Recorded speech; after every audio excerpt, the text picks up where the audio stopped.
ਸਤਿ ਸ਼੍ਰੀ ਅਕਾਲ। ਤੁਸੀਂ ਵੇਖ ਰਹੇ ਹੋ ਦੈਨਿਕ ਸਵੇਰਾ ਟੀਵੀ। ਮੈਂ ਹਾਂ Neeru Bijarwan. Chief justice of India Chandrachud Chandigarh ਪਹੁੰਚੇ ਸੀ। ਪੀਜੀਆਈ ਦੇ ਵਿਚਕਾਰ ਸਮਾਗਮ ਸੀਗਾ ਤੇ ਅਸੀਂ ਸਵਾਲ ਪੁੱਛੇ ਸਨ ਕਿ ਬਹੁਤ ਸਾਰੇ 2.5 ਕਰੋੜ ਦੇ ਕਰੀਬ ਕੇਸਿਸ ਜਿਹਨੂੰ ਪੈਂਡਿੰਗ ਚੱਲ ਰਹੇ ਤੇ ਸਭ ਤੋਂ ਵੱਡੀ ਗੱਲ ਹੈ ਜੱਜਾਂ ਦੀ ਘਾਟ ਮਹਿਸੂਸ ਹੋ ਰਹੀ ਹੈ। ਫੈਸਲੇ ਦੇਰੀ ਦੇ ਵਿਚਕਾਰ ਆ ਰਹੇ। ਸਾਡੇ ਨਾਲ ਸਾਬਕਾ ਐਗਜ਼ੀਕਿਊਟਿਵ ਮੈਜਿਸਟ੍ਰੇਟ ਨਰਿੰਦਰ ਮੋਹਨ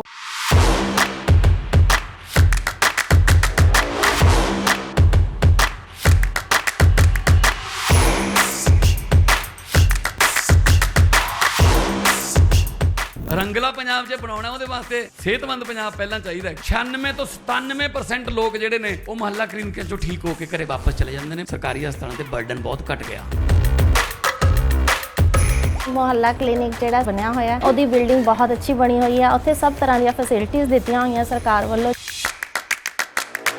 2 ਹਫ਼ਤੇ ਤੋਂ ਖੰਘ ਨੇ ਬਹੁਤ ਪਰੇਸ਼ਾਨ ਕਰਿਆ ਹੈ ਤੇ ਜੀ ਮੈਂ ਪਹਿਲਾਂ ਬਾਹਰ ਪ੍ਰਾਈਵੇਟ ਦਵਾਈ ਲੈਂਦਾ ਰਿਹਾ, ਫਿਰ ਇੱਥੇ ਆ ਕੇ ਲੱਤੀ ਜੀ ਟੈਸਟ ਫ੍ਰੀ ਹੋਇਆ, ਇੱਥੋਂ ਮੈਂ ਠੀਕ ਹੋ ਗਿਆ। ਹੁਣ ਮੈਂ ਠੀਕ ਹਾਂ ਬਿਲਕੁਲ। ਸ਼ਾਨਦਾਰ ਮੁਹੱਲਾ ਕਲੀਨਿਕ ਹੈ, ਸਫਾਈ ਹੈ ਔਰ ਡਾਕਟਰ ਉਹਨਾਂ ਦੀ ਜਿਹੜੀ ਦਵਾਈ ਲਿਖਣੀ ਹੈ ਉਹ ਕੰਪਿਊਟਰ 'ਚ ਐਡ ਕਰ ਦਿੰਦੇ ਨੇ। ਜਿੱਥੇ ਦਵਾਈ ਲੈਣੀ ਹੈ ਉੱਥੇ ਤੱਕ ਕੰਪਿਊਟਰ ਪਹੁੰਚ ਜਾਂਦੀ ਹੈ। ਟੋਟਲ ਪੇਪਰਲੈਸ ਹੈ। ਮਾਨ ਸਾਹਿਬ ਨੇ ਬਹੁਤ ਵਧੀਆ ਉਪਰਾਲਾ ਕੀਤਾ। ਵਧੀਆ ਕੰਮ ਕਰਿਆ ਸਰਕਾਰ ਨੇ, ਗਰੀਬਾਂ ਦਾ ਭਲਾ ਕਰਤਾ।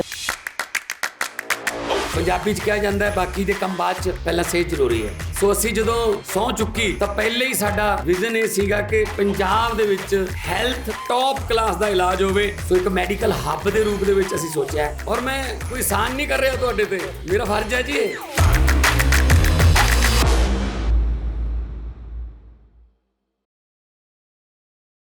ਸਾਡੇ ਨਾਲ ਸਾਬਕਾ ਐਗਜ਼ੀਕਿਊਟਿਵ ਮੈਜਿਸਟ੍ਰੇਟ ਨਰਿੰਦਰ ਮਲਹੋਤਰਾ ਜੀ ਇੱਥੇ ਮੌਜੂਦ ਨੇ। ਸਰ, ਜਦੋਂ ਆਪਾਂ ਕੇਸਾਂ ਦੀ ਗੱਲ ਕਰਦੇ ਹਾਂ, ਜੱਜਾਂ ਦੀ ਘਾਟ ਦੀ ਗੱਲ ਕਰਦੇ ਨੇ, ਤੁਸੀਂ ਕਹਿੰਦੇ ਹੋ ਕਿਤੇ ਨਾ ਕਿਤੇ ਅਸੀਂ ਜੇ ਪੁਰਾਣੇ ਸਾਬਕਾ ਜੱਜ ਨੇ ਜੇ ਰਿਟਾਇਰ ਹੋ ਚੁੱਕੇ ਹੈ ਜਾਂ ਪੰਚ ਹੋ ਗਏ ਜਾਂ ਜੈਸੇ ਪੰਚਾਇਤੀ ਮੈਂਬਰ ਹੋ ਗਏ, ਉਹਨਾਂ ਨੂੰ ਲੈ ਕੇ ਅਸੀਂ ਕਿਤੇ ਨਾ ਕਿਤੇ ਇਹਨਾਂ ਪੈਂਡਿੰਗ ਕੇਸਿਸ ਦਾ ਨਿਪਟਾਰਾ ਕਰ ਸਕਦੇ ਨੇ। ਲੇਕਿਨ ਸਰ, ਇਹ ਪੋਸੀਬਿਲਿਟੀ ਇਹ ਹੈਗੀ ਹੈ ਕਿ ਕਿੰਨੇ ਕੁ ਲੋਕ ਅੱਗੇ ਆਉਣਗੇ? ਸਤਿ ਸ੍ਰੀ ਅਕਾਲ ਮੈਡਮ, ਤੁਸੀਂ ਟੌਪਿਕ ਬਹੁਤ ਚੰਗਾ ਚੁਣਿਆ। ਸਭ ਤੋਂ ਪਹਿਲਾਂ ਤਾਂ ਮੈਂ ਆਨਰੇਬਲ ਜਸਟਿਸ ਸ੍ਰੀ ਚੰਦਰਚੂੜ ਜੀ ਦਾ ਬਹੁਤ ਹੀ ਜ਼ਬਰਦਸਤ ਫੈਨ ਹਾਂ, ਇਨ ਦਾ ਵੇ ਕਿ ਉਹ ਬਹੁਤ ਹੀ ਡਾਇਨਾਮਿਕ ਪਰਸਨੈਲਿਟੀ ਹੈ। ਉਹ ਬਹੁਤ ਕੁਝ ਕਰਨਾ ਚਾਹੁੰਦੇ ਨੇ ਲੇਕਿਨ ਕੁਝ ਸਿਸਟਮਸ ਦੀ ਆਪਣੀ ਪ੍ਰੋਬਲਮ ਹੈ। ਜੋ ਤੁਸੀਂ ਚੀਜ਼ ਉਠਾਈ ਉਹ ਗ੍ਰਾਸ ਰੂਟ ਲੈਵਲ ਦੀ ਹੈ ਤੇ ਪ੍ਰੋਬਲਮ ਦਾ ਸੋਲੂਸ਼ਨ ਇੱਥੋਂ ਹੀ ਨਿਕਲੇਗਾ। ਮੈਡਮ, ਮੈਂ ਇੱਕ ਚੀਜ਼ ਕਲੀਅਰ ਕਰਨਾ ਚਾਹੁੰਦਾ ਕਿ ਇਸ time pendency 2.5 crore cases judicial cases ਦੀ ਹੈ, ਜਿਹੜੀ ਜੁਡੀਸ਼ੀਅਲ ਕੋਰਟਸ ਵਿੱਚ। ਰੈਵਨਿਊ ਕੋਰਟਸ ਦੇ ਡਾਟਾ पब्लिकली नहीं हो पा रहे क्योंकि revenue courts are with executive people and executive people are bit shy in this. I won't, मैं डिटेल नहीं जावांगा।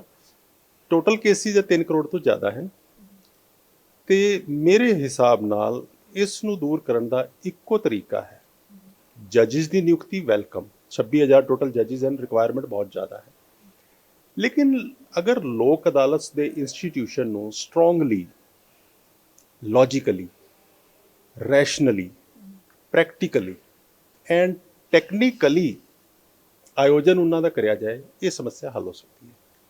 ਕਿਉਂਕਿ ਆਪਾਂ ਗੱਲ ਜਦ ਕਰਦੇ ਨੇ ਕਿ ਪੰਚਾਇਤ ਲੈਵਲ ਤੇ ਕੇਸਿਸ ਸੁਲਝਾ ਦਿੱਤੇ ਜਾਣ, ਜ਼ਿਆਦਾ ਕੇਸ ਜਿਹਨੇ ਉੱਤੇ ਕੋਰਟ ਤੱਕ ਨਾ ਪਹੁੰਚਣ ਜਾਂ ਹਾਈ ਕੋਰਟ ਤੱਕ ਜਾਂ ਸੁਪਰੀਮ ਕੋਰਟ ਤੱਕ ਨਾ ਪਹੁੰਚਣ। ਕਈ ਵਾਰ ਸੁਪਰੀਮ ਕੋਰਟ ਦੇ ਵਿਚਕਾਰ ਵੀ ਜੱਜਸ ਦੇ ਵਿਚਕਾਰ ਜਦ ਫੈਸਲਾ ਲਿੱਤਾ ਜਾਂਦਾ ਉਹ ਕਹਿੰਦੇ ਪਹਿਲੇ ਲੋਅਰ ਕੋਰਟ ਦੇ ਵਿਚਕਾਰ ਜਾਓ, ਉੱਥੇ ਅਗਰ ਨਹੀਂ ਮਿਲਦਾ ਤਾਂ ਲੋਅਰ ਕੋਰਟ ਸੁਲਝਾ ਸਕਦੀ ਹੈ। ਜ਼ਰੂਰੀ ਨਹੀਂ ਹੈ ਕਿ ਸੁਪਰੀਮ ਕੋਰਟ ਦੇ ਉੱਤੇ ਜੇ ਹੈਗਾ ਵਾਪਿਸ ਆਇਆ ਜਾਵੇ। ਲੇਕਿਨ ਸਰ, ਇੱਥੇ ਗੱਲ ਸਮਝਣ ਵਾਲੀ ਹੈ, ਜਦ ਆਪਾਂ ਕੋਰਟਸ ਦੀ ਗੱਲ ਕਰਦੇ, ਵੱਖ-ਵੱਖ ਕੋਰਟ ਦੀ ਗੱਲ ਕਰਦੇ ਹਾਂ, ਸਭ ਤੋਂ ਪਹਿਲੀ ਕੋਰਟ ਜੇ ਹੈਗੀ ਹੈ ਪੰਚਾਇਤਾਂ ਦੇ ਵਿਚਕਾਰ ਹੁੰਦੀ ਹੈ, ਜਿੱਥੇ ਮਾਮਲੇ ਸੁਲਝਾਉਣ ਦੀ ਹਮੇਸ਼ਾ ਗੱਲ ਕੀਤੀ ਜਾਂਦੀ ਹੈ। ਲੇਕਿਨ ਜ਼ਿਆਦਾਤਰ ਇਹ ਹੁੰਦਾ ਕਿ ਪੰਚਾਇਤਾਂ ਦੇ ਵਿਚਕਾਰ ਇੰਨੇ ਪੜ੍ਹੇ ਲਿਖੇ ਜਾਂ ਫਿਰ ਲੀਗਲ ਆਪਾਂ ਕਹੀਏ ਕਿ ਨਾਗਰਿਕ ਨਹੀਂ ਨੇ, ਪੰਚ ਨਹੀਂ ਨੇ, ਜਿਨ੍ਹਾਂ ਨੂੰ ਪੂਰੀ ਆਪਾਂ ਕਹੀਏ ਨੌਲੇਜ ਪਤਾ ਹੋਵੇ। ਤਾਂ ਕੀ ਘਾਟ ਇਹ ਜੇ ਘਾਟ ਹੈਗੀ ਹੈ, ਇਹ ਪਹਿਲੇ ਲੈਵਲ ਤੇ ਅਗਰ ਪੂਰੀ ਹੋ ਜਾਵੇ ਤਾਂ ਸ਼ਾਇਦ ਜੁਡੀਸ਼ੀਅਲ ਲੈਵਲ ਤੱਕ, ਜਿੱਥੇ ਕੋਰਟ ਹਾਈ ਕੋਰਟ ਜਾਂ ਕੋਈ ਵੱਡੇ ਕੋਰਟ ਤੱਕ ਪਹੁੰਚਣ ਦੀ ਲੋੜ ਹੀ ਨਾ ਪਵੇ। ਤੁਹਾਡੀ ਗੱਲ ਬਿਲਕੁਲ ਠੀਕ ਹੈ। ਤੁਸੀਂ ਜੋ ਐਨਾਲਿਸਿਸ ਕਰਿਆ ਪੰਚਾਇਤ ਦਾ ਉਹ 100% ਕਰੈਕਟ ਹੈ। ਜੁਡੀਸ਼ਰੀ ਨੇ ਇਸ ਪ੍ਰੋਬਲਮ ਨੂੰ ਸਮਝਿਆ ਤੇ ਉਹਨਾਂ ਲੀਗਲ ਲਿਟਰੇਸੀ ਐਕਟ ਦੇ ਤਹਿਤ ਪੈਰਾ ਲੀਗਲ ਵਾਲੰਟੀਅਰਸ, ਲੀਗਲ ਵਾਲੰਟੀਅਰਸ ਦੀ ਨਿਯੁਕਤੀ ਕਰਨੀ ਸ਼ੁਰੂ ਕਰੀ। ਉਹਨਾਂ ਨੂੰ ਲੀਗਲ ਵਾਲੰਟੀਅਰਸ ਵਿੱਚ ਜੱਜਿਸ, ਲਾਇਰਸ ਵੀ ਆ ਜਾਂਦੇ ਨੇ। ਪੈਰਾ ਲੀਗਲ ਵਾਲੰਟੀਅਰਸ ਵਿੱਚ ਜੋ ਲੀਗਲ ਬੈਕਗਰਾਊਂਡ ਦੇ ਬੰਦੇ ਹਨ ਜਾਂ ਨੌਨ ਲੀਗਲ ਬੈਕਗਰਾਊਂਡ ਦੇ ਹਨ ਬਟ ਨਾਟ ਪੋਲੀਟੀਕਲ ਪੀਪਲ, ਉਹਨਾਂ ਦਾ ਬੈਕਅਪ ਪੰਚਾਇਤਾਂ ਨੂੰ ਚਾਹੀਦਾ ਹੈ। ਤੇ ਉਹਨਾਂ ਦੀ ਸਪੋਰਟ ਵਿੱਚ ਰਿਟਾਇਰਡ ਪਟਵਾਰੀ ਨੂੰ ਵੀ ਕੁਝ ਗ੍ਰਾਮ ਸਚਿਵਸ ਨੂੰ ਵੀ ਇਨਵੋਲਵ ਕਰਿਆ ਜਾਏ, ਆਸ਼ਾ ਵਰਕਰ, ਆਂਗਨਵਾੜੀ ਵਰਕਰਸ। ਮੈਡਮ ਬੜੀ ਸਿੰਪਲ ਪ੍ਰੋਬਲਮ ਹੈ, ਪੀਪਲ ਇਨ ਰੂਰਲ ਏਰੀਆਜ਼, ਪਿੰਡ ਦੇ ਲੋਕ ਇਮੋਸ਼ਨਲ ਹੁੰਦੇ, ਕਿਸੇ ਨੇ ਕਿਸੇ ਨੂੰ ਗਾਲੀ ਦੇ ਦੀ, ਉਹਦਾ ਪ੍ਰੈਸਟੀਜ ਇਸ਼ੂ ਬਣ ਗਿਆ ਤੇ ਉਹ ਫਿਰ ਸੁਪਰੀਮ ਕੋਰਟ ਤੱਕ ਜਾਏ ਬਿਨਾਂ ਨਹੀਂ ਰੁਕੇਗਾ। ਇਹ ਪੈਰਾਲੀਗਲ ਵੋਲੰਟੀਅਰਸ ਉਹਨਾਂ ਦੇ ਈਗੋ ਨੂੰ ਮੈਨੇਜ ਕਰਦੇ ਨੇ under the supervision of the ਜੱਜਿਸ and presiding officers in Lok Adalats, ਤੇ with the help of panchayat ਉਹ ਇਸ ਕੰਮ ਨੂੰ ਕਰ ਸਕਦੇ ਨੇ। ਇਹ widespread mechanism with proper honorarium and incentives to the legal and paralegal volunteers। ਅਗਰ ਇੱਕ ਪੰਚ ਵੀ ਇੱਕ ਪੈਰਾਲੀਗਲ ਵॉलंटियर ਦੇ ਤੌਰ ਤੇ ਕੰਮ ਕਰਦਾ ਹੈ, ਉਸ ਨੂੰ ਵੀ ਪੇਮੈਂਟ ਮਿਲਣੀ ਚਾਹੀਦੀ ਹੈ। ਪੇਮੈਂਟ ਕਿੱਧਰੋਂ ਆਏਗੀ ਇਤਨੀ? ਇਹ ਤਾਂ ਮੈਂ ਗੱਲ ਕਰਦੀ ਤੁਹਾਨੂੰ ਬੜੇ ਆਸਾਨੀ ਨਾਲ, ਲੇਕਿਨ ਕਰੋੜਾਂ ਅਰਬਾਂ ਰੁਪਏ ਦਾ ਬਜਟ ਹੈ। ਗਵਰਨਮੈਂਟ ਆਫ ਇੰਡੀਆ ਵਿੱਚ ਲੇਬਰ ਕਲਾਸ ਨੂੰ ਪੇਮੈਂਟ ਲਈ ਨਰੇਗਾ ਸਕੀਮ ਹੈ। ਨਰੇਗਾ 'ਚ ਇੱਕ ਛੋਟੀ ਜਿਹੀ ਅਮੈਂਡਮੈਂਟ ਹੋ ਜਾਏ, ਨਰੇਗਾ ਲੀਗਲ ਬਣ ਜਾਏ, secretary of law and secretary of MNREGA will prepare a draft and send it to the government for approval। ਕਰੋੜੋਂ ਅਰਬਾਂ ਰੁਪਏ ਆ ਜਾਏਗਾ।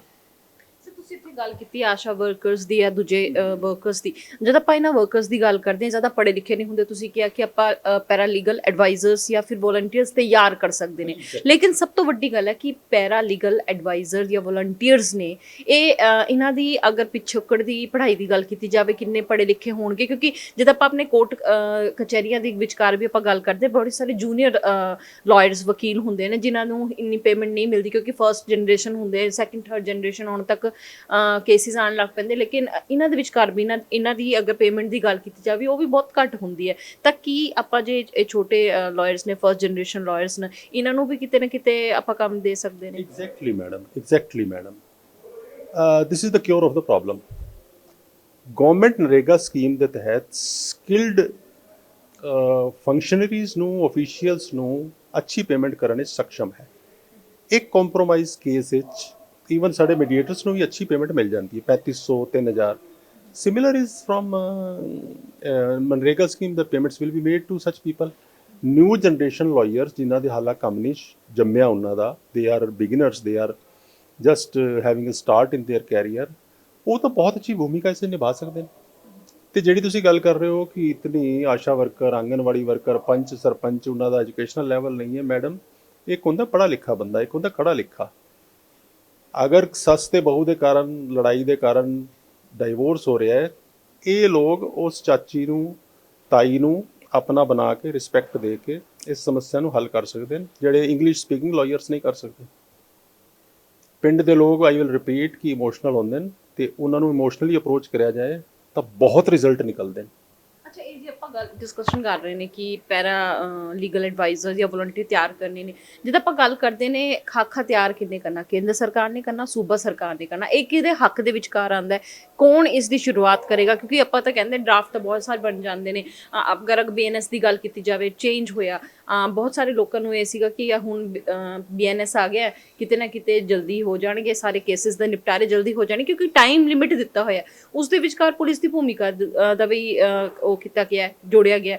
ਲੇਕਿਨ ਸਭ ਤੋਂ ਵੱਡੀ ਗੱਲ ਹੈ ਕਿ ਹੁਣ ਪੁਲਿਸ ਦੇ ਕੋਲ ਬਹੁਤ ਸਾਰਾ ਕੰਮ ਹੈ। ਅਗਰ ਆਪਾਂ 1947 ਤੋਂ ਪਹਿਲੇ ਦੇਖੀਏ ਤਾਂ ਕੇਸਾਂ ਦੇ ਨਿਪਟਾਰੇ ਕਿਸੇ ਹੋਰ ਤਰੀਕੇ ਨਾਲ ਹੁੰਦੇ ਸੀਗੇ, ਪਰ ਹੁਣ ਜੇ ਆਪਾਂ ਗੱਲ ਕਰਦੇ ਨੇ, ਹੁਣ ਪੁਲਿਸ ਇੱਕ ਵੱਖ ਫਾਰਮ ਦੇ ਵਿਚਕਾਰ ਹੈਗਾ।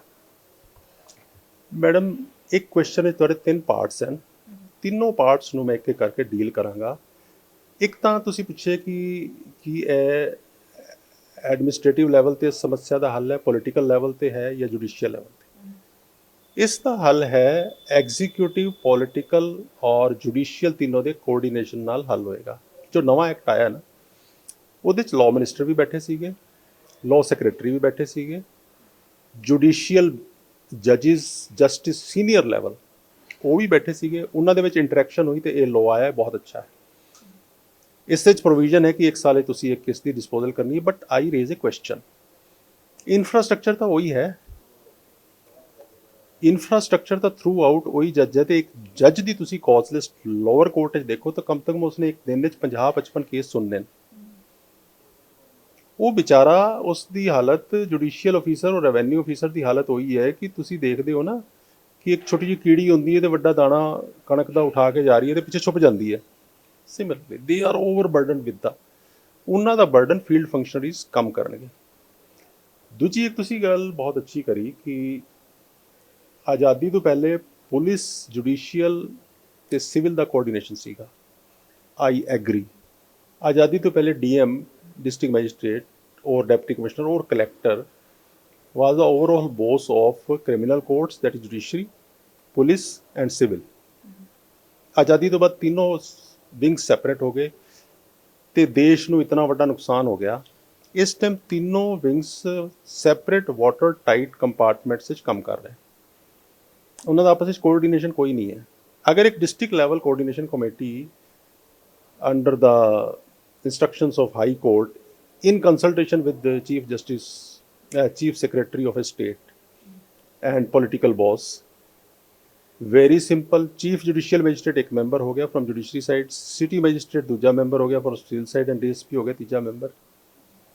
Madam, I am surprised and you will also feel surprised to see कि ਲੱਖੋਂ cases हैं जो judicial court try नहीं कर सकती। For example, VCLA 7 ਜਿਹੜੇ ਜੁਡੀਸ਼ੀਅਲ ਕੋਰਟ 'ਚ ਆ ਰਹੇ ਨੇ under the dictum, this may be decided under due course of law.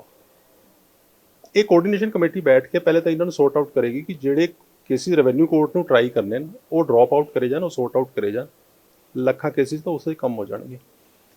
ਫਿਰ ਹਰ ਰੋਜ਼ ਦਾ ਉਹ ਹੈ ਸੈਟਅਪ ਕਿ ਹਰ ਮੰਥਲੀ ਜਾਂ ਆਫਟਰ 15 ਦਿਨ ਇਹਨਾਂ ਦੀ ਕੋਆਰਡੀਨੇਸ਼ਨ ਕਮੇਟੀ ਹੋਣੀ ਚਾਹੀਦੀ ਜੋ ਪ੍ਰੋਬਲਮਸ ਫੀਲਡ ਤੋਂ ਆ ਰਹੀ ਹੈ।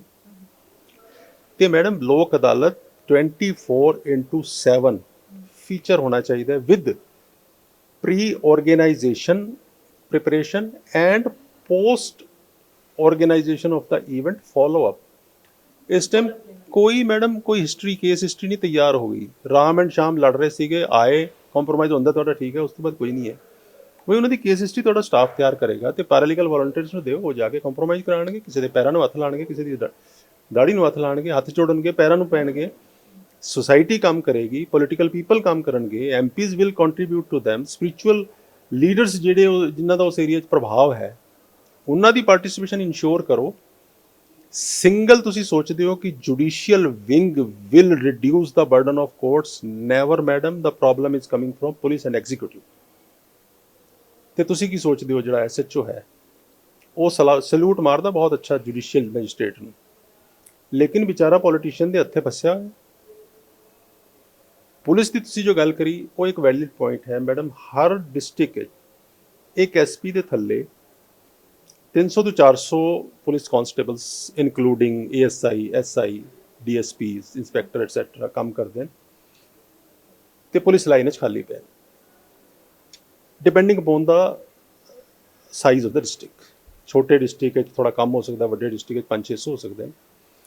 Madam very simple, 50 police constables with inspector and few SI ਔਰ ASI, ਇਹਨਾਂ ਦਾ ਇੱਕ ਕੰਟੀਨਜੈਂਟ ਜੁਡੀਸ਼ੀਅਲ ਮੈਜਿਸਟ੍ਰੇਟ ਦੇ ਥੱਲੇ ਦੇ ਦਿਆ ਜਾਏ, DSP ਲੀਗਲ ਲਗਾ ਦਿਆ ਜਾਏ। DSP ਲੀਗਲ ਜਿਹੜਾ ਕੋਰਟ ਵਿੱਚ ਬੈਠੇਗਾ।